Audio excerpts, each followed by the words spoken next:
நான் stop prime டைமில் அடுத்ததாக அதி முக்கியத்துவம் வாய்ந்த டாப் 25 செய்திகளின் அணிவகுப்பை பார்க்க இருக்கிறோம். முதலில் தமிழ்நாட்டின் 5 முக்கிய செய்திகளை பார்க்கலாம்.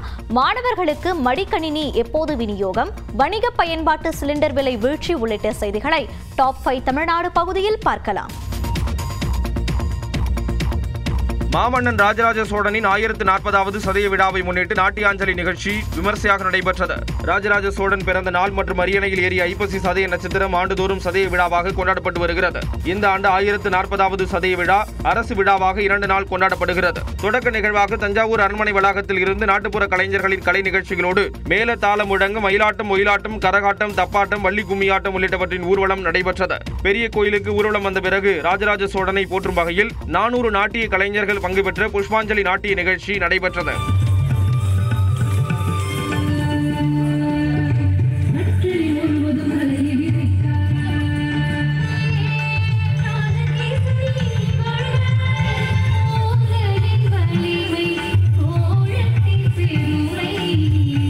தொடர்ந்து இரவு நேரத்தில் 1040 நாட்டிய கலைஞர்கள் பங்கேற்ற நாட்டியாஞ்சலி விமர்சையாக நடைபெற்றது.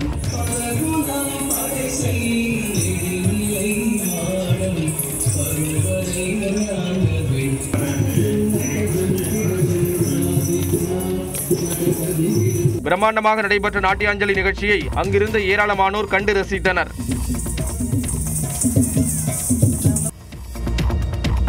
வணிக பயன்பாட்டிற்கான கேஸ் சிலிண்டர் விலை ₹4.50 குறைந்து 1750 ரூபாய்க்கு விற்பனை செய்யப்படுகிறது. பாரத், இந்துஸ்தான், இந்தியன் ஆயில் ஆகிய பொதுத்துறை எண்ணெய் நிறுவனங்கள் வீடுகளுக்கு 14 கிலோ எடையிலும் வணிக பயன்பாட்டுக்கு 19 கிலோ எடையிலும் சமையல் கேஸ் சிலிண்டர்களை நாடு முழுவதும் விநியோகம் செய்து வருகின்றன. சர்வதேச சந்தையில் கச்சா எண்ணெயின் விலை மற்றும் அமெரிக்க டாலருக்கு நிகரான இந்திய ரூபாயின் மதிப்பு ஆகியவற்றை கணக்கில் கொண்டு எண்ணெய் நிறுவனங்கள் சமையல் கேஸ் சிலிண்டர்களின் விலைகளை மாற்றியமைத்து வருகின்றன.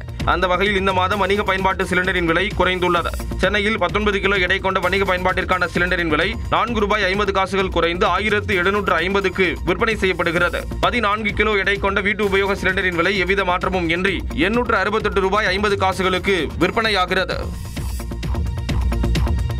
மடிக்கணினி மாதிரிகளில் உள்ள தொழில்நுட்ப அம்சங்களை முதலமைச்சர் ஸ்டாலின் உறுதி செய்த நிலையில் அரசு கல்லூரி மாணவர்களுக்கு விலையில்லா மடிக்கணினிகள் விரைவில் வழங்கப்பட உள்ளது. +2 மாணவர்களுக்கு விலையில்லா மடிக்கணினி வழங்கும் திட்டத்தை கடந்த 2011ஆம் ஆண்டு அதிமுக அரசு அறிமுகம் செய்தது.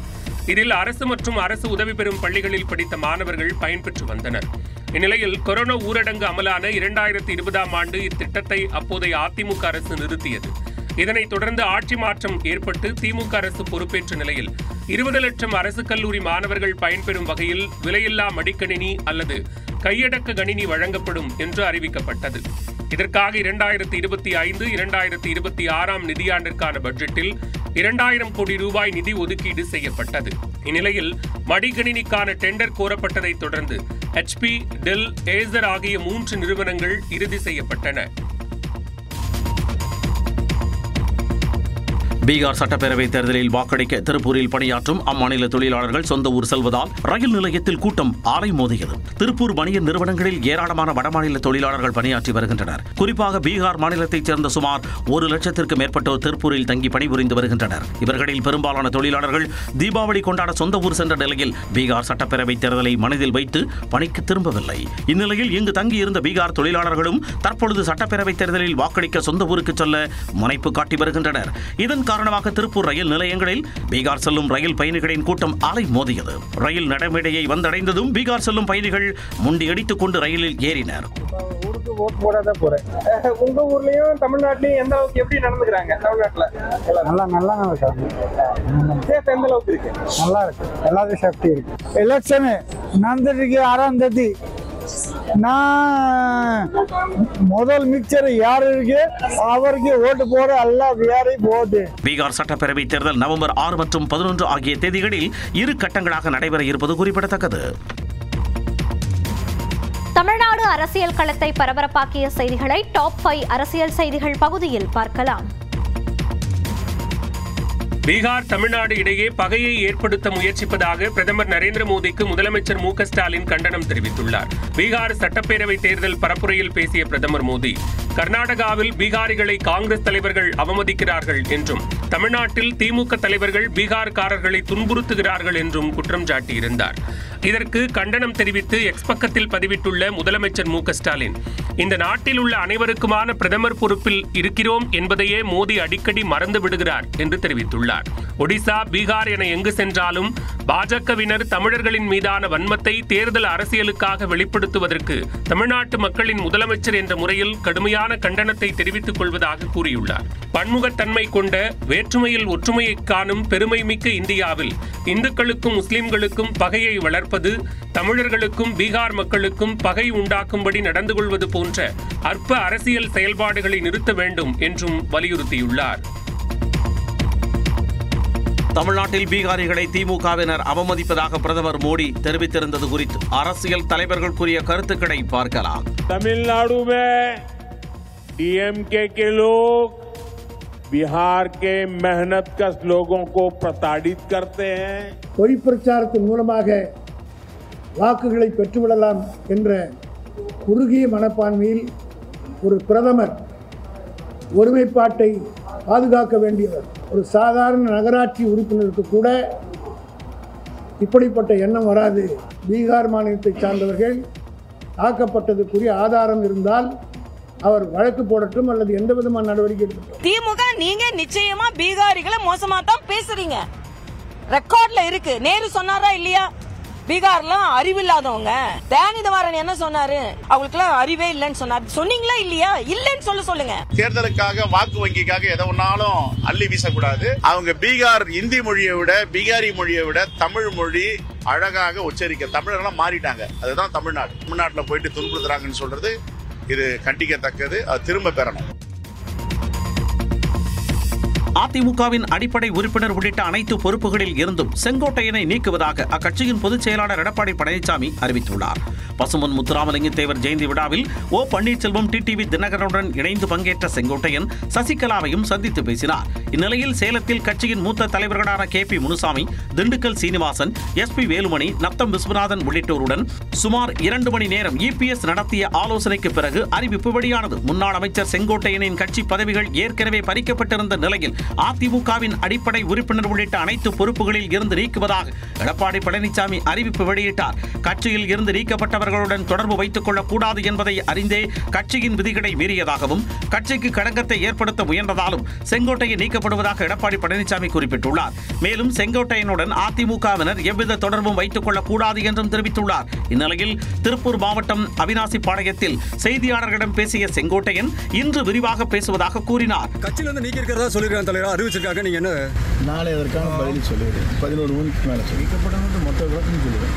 செங்கோட்டையனின் செய்தியாளர் சந்திப்பு கோபிச்செட்டிப்பாளையம் குள்ளம்பாளையத்தில் உள்ள அவரது வீட்டில் நடக்கிறது. சில நேரங்களில் மனசாட்சிக்கு எதிராக பேச வேண்டியுள்ளதாகவும் அதற்கு காரணம் தலைவர்கள் என்றும் பாஜக மாநில முன்னாள் தலைவர் அண்ணாமலை தெரிவித்துள்ளார்.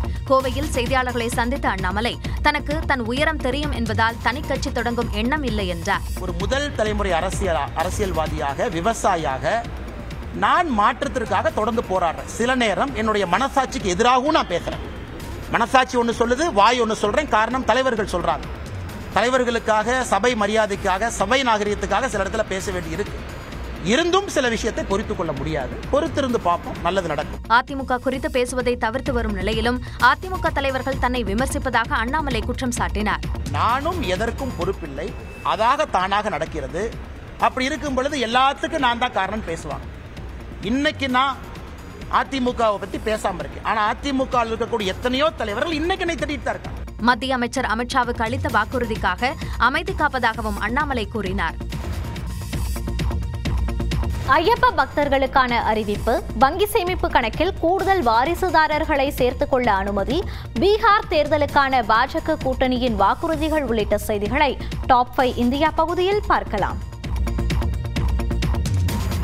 சபரிமலை ஐயப்பன் கோயிலில் மண்டல பூஜை தரிசனத்திற்கான இணையதள முன்பதிவு இன்று தொடங்குகிறது. மண்டல பூஜைக்காக சபரிமலை ஐயப்பன் கோயில் நடை நவம்பர் 17ஆம் தேதி முதல் டிசம்பர் 27ஆம் தேதி வரை திறந்திருக்கும். இந்நிலையில் சாமி தரிசனத்திற்காக இணையதள முன்பதிவு இன்று முதல் தொடங்குகிறது. அதன்படி இணையதளம் வாயிலாக முன்பதிவு செய்தவர்களில் 70,000 பக்தர்கள் நாள் ஒன்றுக்கு அனுமதிக்கப்படுவார்கள். ஸ்பாட் புக்கிங் எனப்படும் நேரில் சென்று முன்பதிவு செய்வோரில் நாள் ஒன்றுக்கு 20,000 பக்தர்கள் தரிசனத்திற்கு அனுப்பப்படுவார்கள். இந்நிலையில் பம்பையில் 10,000 பக்தர்கள் ஒரே நேரத்தில் ஓய்வெடுக்கும் வகையில் 10 இடங்களில் பந்தல்கள் அமைக்க அமைக்க தேவசம் போர்டு திட்டமிட்டுள்ளது. டிசம்பர் 27ஆம் தேதி நடை அடைக்கப்பட உள்ள நிலையில் மகரவிளக்கு பூஜையை ஒட்டி டிசம்பர் 30ஆம் தேதி மீண்டும் கோயில் நடை திறக்கப்படும். பீகாரில் தேசிய ஜனநாயக கூட்டணி மீண்டும் ஆட்சிக்கு வந்தால் அரசு பள்ளிகளில் காலை உணவு திட்டம் கொண்டுவரப்படும் என்று வாக்குறுதி அளிக்கப்பட்டுள்ளது. 243 சட்டமன்ற தொகுதிகளை கொண்ட பீகாரில் வரும் வியாழக்கிழமை முதற்கட்ட வாக்குப்பதிவு நடைபெறவுள்ளது. இதனையொட்டி தேசிய ஜனநாயக கூட்டணியின் தேர்தல் வாக்குறுதியை பாஜக தேசிய தலைவர் ஜே.பி. நட்டா, பீகார் முதலமைச்சர் நிதிஷ்குமார், மத்திய அமைச்சரும் ராம்விலாசன் லோக் ஜனசக்தி தலைவருமான சிராக் பஸ்வான், ராஷ்டிரிய லோக் மோர்ச்சா கட்சியைச் சேர்ந்த உபேந்திரா குஷ்வாலா கூட்டாக வெளியிட்டனர். ஒட்டுமொத்தமாக 69 பக்கங்களில் 25 வாக்குறுதிகளை தேசிய ஜனநாயக கூட்டணி வெளியிட்டுள்ளது. அதன்படி பீகாரில் என்டிஏ ஆட்சி அமைந்தால் 1 கோடி பேருக்கு அரசு வேலை வழங்கப்படும் என்று அறிவிக்கப்பட்டுள்ளது. தமிழ்நாட்டில் ஏற்கனவே காலை உணவு திட்டம் செயல்பாட்டில் உள்ள நிலையில் பீகாரிலும் அரசு பள்ளிகளில் மதிய உணவுடன் காலை உணவு திட்டம் கொண்டுவரப்படும் என்று அறிவிக்கப்பட்டுள்ளது. தமிழ்நாட்டில் அரசு பள்ளியில் படித்து உயர்கல்விக்கு செல்லும் அனைத்து மாணவ மாணவிகளுக்கும் மாதாந்திர உதவித்தொகை வழங்கப்படுகிறது. இதேபோன்று பீகாரில் உயர்கல்விக்கு செல்லும் பட்டியலின மாணவ மாணவிகளுக்கு மாதந்தோறும் 2000 ரூபாய் உதவித்தொகை வழங்கப்படும் என்று தேசிய ஜனநாயக கூட்டணி வாக்குறுதி அளித்துள்ளது. 125 யூனிட்டிற்கு இலவச மின்சாரம், இலவச மருத்துவ காப்பீடு, 50 லட்சம் பேருக்கு இலவச வீடு உள்ளிட்ட வாக்குறுதிகளும் கவனம் பெற்றுள்ளன. தேர்தல் நடத்தை விதிமுறைகளை பீகார் அரசு மீறிவிட்டதாக தேர்தல் ஆணையத்திடம் ராஷ்டிரிய ஜனதா தளம் கட்சியின் நாடாளுமன்ற உறுப்பினர் புகார் அளித்துள்ளார். 243 தொகுதிகளை கொண்ட பீகார் சட்டப்பேரவை தேர்தல் வரும் 6 மற்றும் 11ஆம் தேதி என 2 கட்டங்களாக நடைபெறுகிறது. ஆளும் தேசிய ஜனநாயக கூட்டணி, ராஷ்டிரிய ஜனதா தளம், காங்கிரஸ் அடங்கிய மகா கத்பந்தன் கூட்டணிகளுக்கு இடையே கடும் போட்டி நிலவுகிறது. இந்த சூழலில் பீகார் அரசு தேர்தல் நடத்தை விதிமுறைகளை மீறிவிட்டதாக புகார் எழுந்துள்ளது. இதுகுறித்து தேர்தல் ஆணையத்திடம் புகார் அளித்திருக்கும் ராஷ்டிரிய ஜனதா தளம் கட்சி எம்பி மனோஜ்குமார் ஜா, முதலமைச்சர் மகிழா ரோஜ்கர் யோஜனா திட்டத்தின் கீழ் பெண் பயனாளிகளுக்கு நேரடி பணப்பரிமாற்றம் மூலம் 10,000 ரூபாய் வழங்கப்பட்டிருப்பதாக தெரிவித்துள்ளார். தேர்தல் நடத்தை விதிமுறை அமலில் இருக்கும் போதே கடந்த 17, 24 மற்றும் 31 ஆகிய தேதிகளில் பயனாளிகளுக்கு பணம் அளிக்கப்பட்டிருப்பதாக குறிப்பிட்டுள்ளார். அடுத்ததாக 2ஆம் கட்ட வாக்குப்பதிவுக்கு 4 நாட்கள் முன்னதாக, அதாவது நவம்பர் 7ஆம் தேதி பயனாளிகளுக்கு பணம் வழங்கப்பட இருப்பதாக தெரிவித்திருக்கிறார். வெளிப்படையான இந்த விதிமீறலுக்கு எதிராக உரிய விசாரணை நடத்தி தேர்தல் ஆணையம் உடனடியாக கடும் நடவடிக்கை எடுக்க வேண்டும் என்று மனோஜ்குமார் ஜா கடிதம் அனுப்பியுள்ளார். பீகாரில் மகளிர் சுயதொழிலை தொடங்குவதற்கு ஆரம்ப நிதியாக 10,000 ரூபாய் வழங்கும் முதலமைச்சர் மகிழா ரோஜ்கர் யோஜனா திட்டம் அண்மையில் தொடங்கப்பட்டது குறிப்பிடத்தக்கது. வங்கி சேமிப்பு கணக்கு மற்றும் லாக்கர்களுக்கு இன்று முதல் 4 வாரிசுதாரர்கள் வரை நியமித்துக் கொள்ளலாம் என்ற புதிய விதியை RBI அமலுக்கு கொண்டு வந்துள்ளது. வங்கிகளில் 10 ஆண்டுகளாக பரிவர்த்தனை இல்லாத கணக்குகள் செயல்படாத கணக்குகளாக அறிவிக்கப்பட்டு அதில் உள்ள தொகைகள் வாரிசுதாரர்களுக்கு வழங்கப்படும். ஆனால் இதுவரை ஒரு வாரிசுதாரர் மட்டுமே நியமிக்கப்பட்டு வந்ததால் அவர்களை அணுகுவதில் வங்கி நிர்வாகத்திற்கு சிரமம் இருப்பதாக கூறப்படுகிறது. இதனால் கடந்த ஜூன் மாத கணக்குப்படி 67,000 கோடி ரூபாய் உரிமை கோரப்படாமல் உள்ளது. இதற்கு தீர்வு காணும் வகையில் வங்கி சேமிப்பு கணக்குகளில் இன்று முதல் 4 வாரிசுதாரர்கள் வரை நியமித்துக் கொள்ளலாம் என RBI அறிவித்துள்ளது. அதில் வரிசை முறை மற்றும் யாருக்கு எவ்வளவு சதவிகிதம் பங்கீடு என்ற விவரங்களையும் வாடிக்கையாளர்கள் குறிப்பிட முடியும். புதிதாக கணக்கு தொடங்குபவர்கள் மட்டுமின்றி ஏற்கனவே சேமிப்பு கணக்கு வைத்திருப்பவர்களும் வாரிசுதாரர்களை அப்டேட் செய்து கொள்ளலாம் என RBI தெளிவுபடுத்தியுள்ளது. ஒரு வாரிசுதாரரை அணுக முடியவில்லை என்றால் மற்றவர்களை அணுகி பணத்தை ஒப்படைக்கும் நோக்கில் இந்த மாற்றம் கொண்டுவரப்பட்டுள்ளது. இதே நடைமுறை வங்கி லாக்கர்களை பயன்படுத்துபவர்களுக்கும் பொருந்தும் என RBI விளக்கம் அளித்துள்ளது. நாட்டின் இரும்பு மனிதர் என்று போற்றப்படும் சர்தார் வல்லபாய் பட்டேலின் 150வது பிறந்த நாளையொட்டி குஜராத்தில் உள்ள அவரது பிரம்மாண்ட சிலைக்கு பிரதமர் நரேந்திர மோடி மலர்தூவி மரியாதை செலுத்தினார். நாட்டின் முதல் துணை பிரதமரான சர்தார் வல்லபாய் பட்டேலின் பிறந்த நாள் ஆண்டுதோறும் தேசிய ஒற்றுமை தினமாக கொண்டாடப்படுகிறது. இந்த நிலையில் குஜராத்தின் நர்மதா மாவட்டம் ஏக்தா நகரில் அமைந்துள்ள 182 மீட்டர் உயர பட்டேல் சிலைக்கு அவரது 150வது பிறந்த நாளையொட்டி பிரதமர் நரேந்திர மோடி மலர்தூவி மரியாதை செலுத்தினார். அப்போது ஹெலிகாப்டரில் இருந்தும் சிலை மீது மலர் தூவப்பட்டது. இதனைத் தொடர்ந்து பிரதமர் நரேந்திர மோடி தலைமையில் ஒற்றுமைக்கான உறுதிமொழி ஏற்கப்பட்டது. राष्ट्र की एकता, अखंडता और सुरक्षा को स्वयं को समर्पित करूंगा.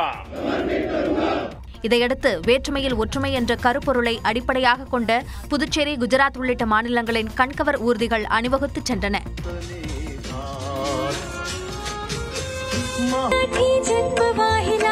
of its soil and honors the leaders who fought for women's empowerment and மேலும் தேசிய பாதுகாப்பு படையின் கம்பீர அணிவகுப்பு, அசாம் காவல்துறையின் மோட்டார் சைக்கிள் சாகசம் அரங்கேற்றப்பட்டது. फॉर्मेशन की श्रृंखला में अब भारत माता फॉर्मेशन हवलदार राजकुमार कोनवार और उनके साथी प्रस्तुत कर रहे हैं भारत माता फॉर्मेशन।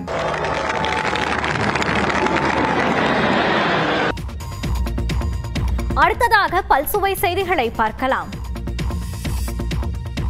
எந்த ஒரு பின்புலமும் இல்லாமல் திரைத்துறையில் தனக்கென்று ஒரு இடத்தை பிடித்திருப்பதாக நடிகர் ஆனந்தராஜ் கண்ணீருடன் மேடையில் பேசினார். மதராஸ் மாஃபியா கம்பெனி என்ற படத்தின் இசை வெளியீட்டு விழா சென்னையில் நடைபெற்றது. நடிகர் ஆனந்தராஜ், நடிகைகள் சக்கீலா, சம்யுக்தா, தீபா, இயக்குநர்கள் RK செல்வமணி, RB உதயகுமார் உள்ளிட்டோர் கலந்து கொண்டனர். நிகழ்ச்சியில் பேசிய நடிகர் ஆனந்தராஜ் தனக்கு வரும் பட வாய்ப்புகள் எல்லாம் ஏதோ சில காரணங்களால் பறிபோய்விடும் என கூறினார். எனக்கு போட்டியே இல்லைன்னு நினைக்கிறீங்க நீங்க? இந்த படம் பார்த்தீங்களா, இந்த மெட்ராஸ் மாஃபியா கம்பெனி, இந்த இடத்துக்கு என்ன தள்ளிவிட்டது யாருன்னு நினைக்கிறீங்க? முதுகு பூரா காயம் சார், ரத்தம், வடுக்கல், என்னை குத்தி குத்தி குத்தி கொலை பண்ணிட்டாங்க. என்னை ஒரு படம் வீட்டுக்கு பேசுவாங்க, பேசிட்டு போவாங்க, அந்த படம் மிஸ் ஆகும், ஏதோ ஒரு காரணம் இருக்கும். யார் காரணம் என்று சொன்னால் அந்த படத்தோடைய கதாநாயகனா இருக்கலாம், யாரோ ஒருத்தங்க இருக்கலாம். பிற மொழி நாயகிகளைப் போல தமிழ் நடிகைகளும் அர்ப்பணிப்புடன் நடிக்க தயாராக இருப்பதாக நடிகை ஆராத்யா தெரிவித்தார். ஹீரோயின்ஸ் ஒரு 25 வயதுக்குள்ளதான் இருக்கணும். முக்கியமா அவங்களுக்கு கல்யாணம் ஆகிருக்கூடாது, பாய் ஃப்ரெண்ட்ஸ் இருக்கக்கூடாது. இப்படியெல்லாம் ஒரு ஸ்டீரியோ டைப் இருக்குன்னு நான் கடந்து வந்த சினிமாவில் பார்க்குறேன். மேபி அது எந்த வகையிலன்னு எனக்கு தெரியல. தான் குழந்தையாக இருந்தபோது முதலாக பார்த்த படம் ஆனந்தராஜ் படம்தான் என்று பேரரசு நகைச்சுவையாக பேசி கலகலப்பூட்டினார். இந்திய கிரிக்கெட் வீராங்கனை ஸ்மிருதி மந்தனாவுக்கு வரும் 20ஆம் தேதி திருமணம் நடைபெற இருப்பதாக தகவல் வெளியாகியுள்ளது. இந்திய மகளிர் கிரிக்கெட் அணியின் நட்சத்திர வீராங்கனையாக இருக்கும் ஸ்மிருதி மந்தனா தற்போது உலகக்கோப்பை தொடரில் விளையாடி வருகிறார். அவருக்கென தனி ரசிகர் பட்டாளம் நாடு முழுவதும் உள்ளது. இந்த நிலையில் ஸ்மிருதி மந்தனா பலாஷ் முச்சல் என்பவரை கடந்த சில ஆண்டுகளாக காதலிப்பதாக தகவல் கசிந்தது. மத்திய பிரதேச மாநிலம் இந்தூரைச் சேர்ந்த பலாஷ் முச்சல் பாலிவுட் திரையுலகில் இசையமைப்பாளராக இருக்கிறார். பல ஆல்பங்களுக்கும் அவர் இசையமைத்துள்ளார். கடந்த ஆண்டு ஸ்மிருதியுடன் இருக்கும் புகைப்படங்களை பலாஷ் தனது இன்ஸ்டாகிராமில் பதிவிட்டிருந்தார். அப்போதே இருவரும் காதலிப்பதாக பேசப்பட்டு வந்தது. இந்நிலையில் வரும் 20ஆம் தேதி ஸ்மிருதி மந்தனாவின் சொந்த ஊரான மகாராஷ்டிரா மாநிலம் சாங்கிலியில் திருமணம் நடைபெற உள்ளதாக தகவல் வெளியாகியுள்ளது. இந்தியாவுக்கு எதிரான 2வது T20 கிரிக்கெட் போட்டியில் ஆஸ்திரேலிய அணி 4 விக்கெட் வித்தியாசத்தில் வெற்றி பெற்றது. ஆஸ்திரேலியா சென்றுள்ள இந்திய அணி 5 T20 போட்டிகளில் விளையாடுகிறது. கான்பராவில் நடைபெற்ற முதல் போட்டி மழையால் கைவிடப்பட்டது. இந்நிலையில் ஆஸ்திரேலியாவின் மெல்பர்ன் நகரில் நடைபெற்ற 2வது போட்டியில் டாஸ் வென்ற ஆஸ்திரேலியா முதலில் பந்து வீசியது. ஆஸ்திரேலியாவின் வேகப்பந்து வீச்சாளர் ஹேசல்வுட் அபாரமாக பந்து வீசிய நிலையில் இந்திய அணி 49 ரன்களுக்குள் 5 விக்கெட்டுகளை பறிகொடுத்தது. எனினும் 6வது விக்கெட்டுக்கு ஜோடி சேர்ந்த அபிஷேக் சர்மாவும் ஹர்ஷித் ராணாவும் அணியை சரிவிலிருந்து மீட்டதோடு 56 ரன்களை சேர்த்தனர். ஹர்ஷித் ராணா 35 ரன்களுக்கு வெளியேறிய நிலையில் அதிரடியாக விளையாடிய அபிஷேக் சர்மா 37 பந்துகளில் 68 ரன்கள் சேர்த்து ஆட்டமிழந்தார். இதனால் இந்திய அணி 18.4 ஓவர்களில் 125 ரன்களுக்கு ஆல் அவுட் ஆனது. இதனையடுத்து ஆடிய ஆஸ்திரேலியா 13.2 ஓவர்களில் 6 விக்கெட்டுகள் இழப்புக்கு 126 ரன்கள் எடுத்து வெற்றி பெற்றது. கேப்டனும் தொடக்க வீரருமான மிட்சல் மார்ஷ் 46 ரன்கள் எடுத்து அணியின் வெற்றிக்கு வித்திட்டார். 13 ரன்கள் கொடுத்து 3 விக்கெட் வீழ்த்திய ஆஸ்திரேலிய வீரர் ஹேசல்வுட் ஆட்ட நாயகனாக தேர்வானார்.